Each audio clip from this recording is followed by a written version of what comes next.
જો આપણે છેલ્લી જે લેક્ચરમાં ફાઇલમાં શીખાતા કે ઘાતની ઘાત કેમ કરવી, એ આપણે ત્રીજો. હવે ચોથો નિયમ ગુણાકારની ઘાત. હવે ગુણાકારની ઘાત એટલે શું?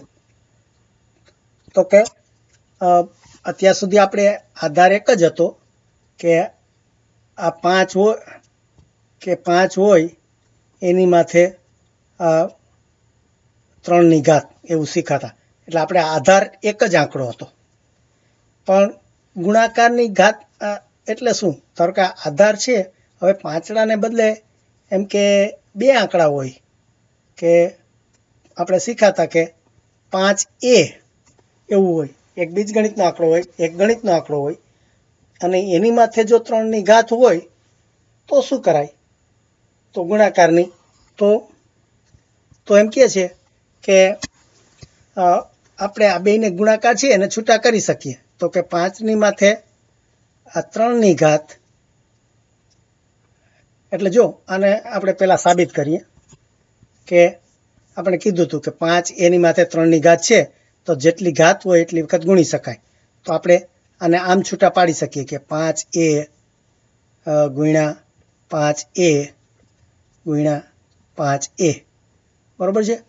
એટલે અને આપણે કીધું હતું કે આ જે ગુણાકાર હોય એને આડાવડા ગમે કરી શકીએ. 5a એટલે કે 5 ગુણ્યા a, આ વચ્ચે ગુણાકાર નિશાન નથી, પણ આપણે આમ લખી શકીએ કે 5 ગુણ્યા a ગુણ્યા 5 ગુણ્યા a ગુણ્યા 5 ગુણ્યા a. આવી રીતે પણ આપણે લખી શકીએ છૂટા છૂટા. બેની વચ્ચે જગ્યા ના હોય પણ તો એ ગુણાકાર જ કહેવાય. હવે ધારો કે હું આને આડાવડા કરું, ગમે ત્યાં પોઝિશન ફેરવું, આપણે એ શીખા, તો એની કિંમતમાં કાંઈ ફેર ના પડે. તો હું બધા પાંચડા ભેગા કરી નાખું કે આ 5 ગુણ્યા 5 ગુણ્યા 5, અને પછી આ એ છે એ ત્રણેય ભેગા કરી નાખું, તો 3 વખત a ગુણ્યા a ગુણ્યા a થયું. તો હવે આપણને ખબર છે કે જેટલી વખત ગુણાકાર થાય એટલે એની ઘાત કરાય. એટલે 5 ને 3 વખત ગુણ્યા હોય તો આને આપણે 5ની માથે 3ની ઘાત કહી શકીએ. અને પછી ગુણ્યા રાખીને a ને 3 વખત ગુણાય છે એટલે એની માથે 3ની ઘાત. એટલે હવે આના ઉપરથી નિયમ આપણે શું શીખા કે જો 5 ને એની ઘાત હોય તો એ બેયને છૂટી પડીને બેયની માથે એ ઘાત આવે. એટલે કે 5ની માથે એની ઘાત હોય તો આપણે 5ની માથે 3ની ઘાત અને એની માથે 3ની ઘાત આમ આપણે લખી શકીએ. જો મેં અહીંયા આ સાબિત કર્યું એમ, આજે એક એક પગલું લઈને સાબિત કર્યું ને. પણ એના ઉપરથી પછી આપણે નિયમ આ શીખા કે જો આપણે આધારમાં એક સંખ્યાને બદલે જો વધારે સંખ્યા હોય તો એની માથે જે ઘાત હોય તો આ બે સંખ્યાને આપણે છૂટી કરી અને એની ઘાત કરી શકીએ. એટલે આ વસ્તુને જરાક વધારે આપણે વિસ્તારથી સમજીએ કે આપણે એવું હોય કે 3 ગુણ્યા નહીં, પણ આપણે ગુણ્યાની જરૂર નથી, 3xy એવું હોય અને એની માથે 5ની ઘાત હોય તો આ ગુણાકારના નિયમ પ્રમાણે શું લખી શકાય? તો કે 3ની માથે 5ની ઘાત લખી શકાય. પછી આ x છે, xની માથે 5ની ઘાત લખી શકાય, અને વચ્ચે ગુણાકાર માનવાનો લખ્યું ના હોય તો આ y છે એની માથે 5ની ઘાત લખી શકાય. એટલે આવી રીતે એને છૂટા પાડી શકાય. એનો અર્થ એમ કે આપણે જે એક આધાર છે એ બધો એક જૂથમાં હોય તો એને જૂથ છૂટું પાડીને દરેક ઉપર જે બધા ઉપર એનો એમ કે ઘાત લાગુ પડે. જો આપણે એના ઘણા બધા એવા દાખલા પછી આપ્યા છે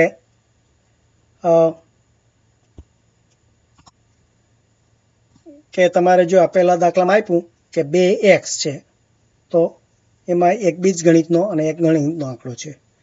પછી આ 2 છે એની જગ્યાએ આપણે ચાલો ફરીથી જોઈએ કે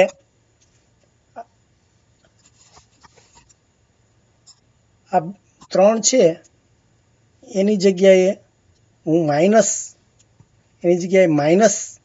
-3 કરું XY અને એની માથે જો 5ની ઘાત કરું તો પણ આપણે આવી રીતે કરી શકીએ કે -3 ની માથે 5ની ઘાત, Xની માથે 5ની ઘાત અને Yની માથે 5ની ઘાત.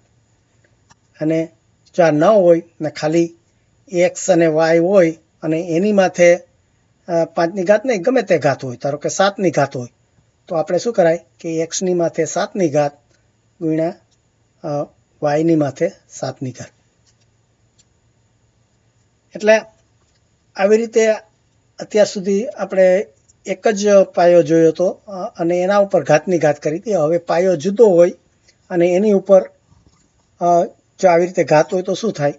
જો આપણે આ 3 વસ્તુ જોઈ કે કાં ગણિતનો આંકડો હોય, એક અંકગણિતનો આંકડો હોય અને બીજો બીજગણિતનો હોય, તો પણ આપણે એ બેને છૂટા પાડીને બેની માથે જે ઘાત હોય.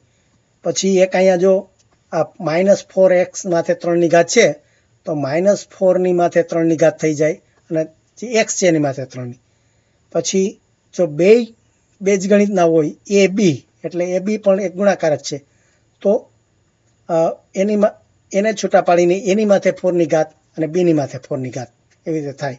અને જો પછી એને આ બધાને બીજગણિતમાં કરી નાખ્યા કે આપણે ખાલી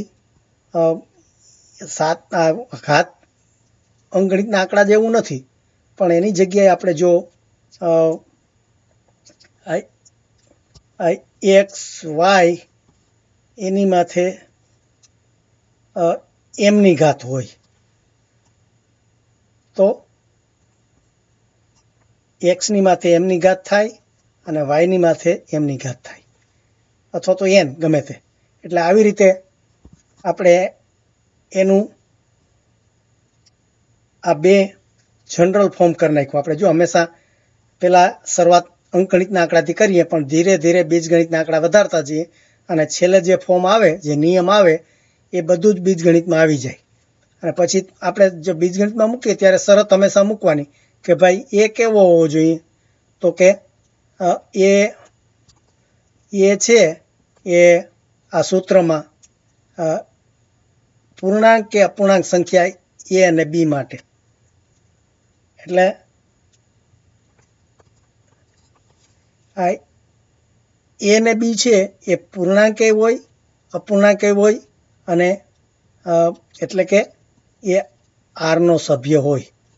પણ જે એની માથે ઘાત છે એમની, એ એમ શું કહે છે? ઘન પૂર્ણાંક એમ. ઘન પૂર્ણાંક એમ એટલે કે એમ છે એ ખાલી એનનો સભ્ય હોય, એટલે કે એ ધન પૂર્ણાંક હોય, એટલે 1 2 3 4 એવા આંકડા જ હોય. પણ આ એ છે એ જો અહીંયા આપણે -4 લખ્યા, એવી રીતે +2 લખ્યા કે ગમે તે એવી રીતે હોઈ શકે. એટલે આ બધા દાખલા પછી આપણે ભેગા થતા જાય કે પછી એમાં ઘાતની ઘાતે પણ કરી શકાય. કે આ જે દાખલો છે એમાં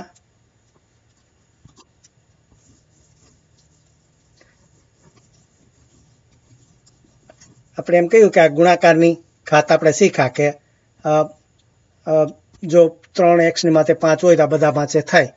પણ જો એની માથે પાછી આપણે 3xy એની માથે 5ની ઘાત અને એની માથે પાછી 2ની ઘાત એવું હોય તો પાછા આપણે ઘાતને ઘાતનો નિયમ લાગુ પડે. એટલે કે આને છૂટું છૂટું થાય. તો આ 3ની માથે જો આ 5 ને 2 છે ને, તો 5 ગુણ્યા 2 આપણે ઘાતની ઘાત થાય. એટલે પછી આ x છૂટો પડ્યો તો xની માથે પણ, એટલે આને ગુણાકાર કરો કે અને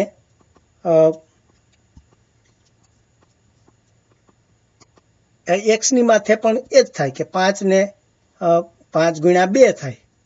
અને એવી જ રીતે આ y છે તો yની માથે પણ 5 ગુણ્યા 2, કારણ કે આપણે એક ગુણાકારનો નિયમ સાથે સાથે આપણે ઘાતની ઘાતનો નિયમ લાગુ પડ્યો. એટલે શું થઈ ગયું? 3ની માથે 5 દુ 10, xની માથે 10 અને yની માથે 10.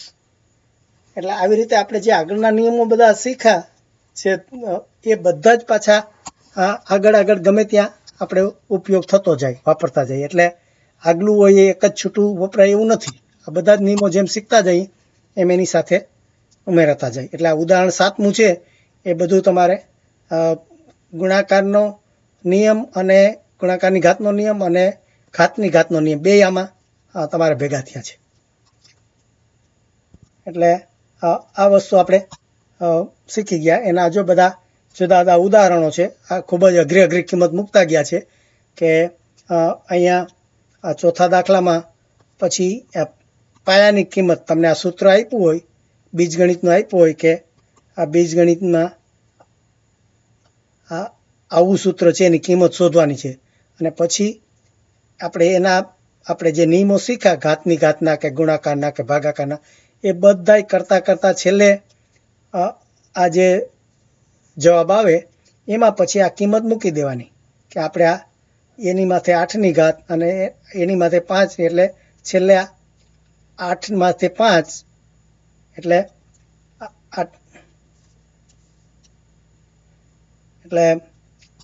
આ જો છેલ્લે અહીંયા દેખાતું નથી પણ એની માથે 8ની ઘાત -5 એટલે કે એની માથે 3ની ઘાત આવી. હવે આપણે કીધું કે એ -2ની કિંમત મૂકવાની, તો એની કિંમત આપણે -2 મૂકીને એની માથે 3ની ઘાત કરવાની. એટલે શું થાય કે -2 ગુણ્યા -2 તો એનો જવાબ શું આવે? 2 દુ 4 વત્તા 4 આવે અને -2 એટલે -8 આવે. એ તમે અંગણિતમાં શીખ્યા આપણે બધા સરવાળા આ સંખ્યા બેની કિંમત સરખી હોય તો શું મુકાય ને એ બધું આપણે રિપીટ અહીંયા નથી કરતા. પણ એવી રીતે આ બધા જ જે આપણે આગળના નિયમો શીખ્યા એ બધાનો જ અહીંયા ઉપયોગ કરીને આ બધા ઉદાહરણો તમારે શીખવાના છે. એટલે આ રીતે આ મહાવરો બીજો તમારે હવે આપણે એના પ્રશ્નો પૂછશું આપણે જ્યારે ચાન્સ થશે ત્યારે. એટલે અહીંયા બીજું આપણે એક ફાઇલ પૂરી કરી.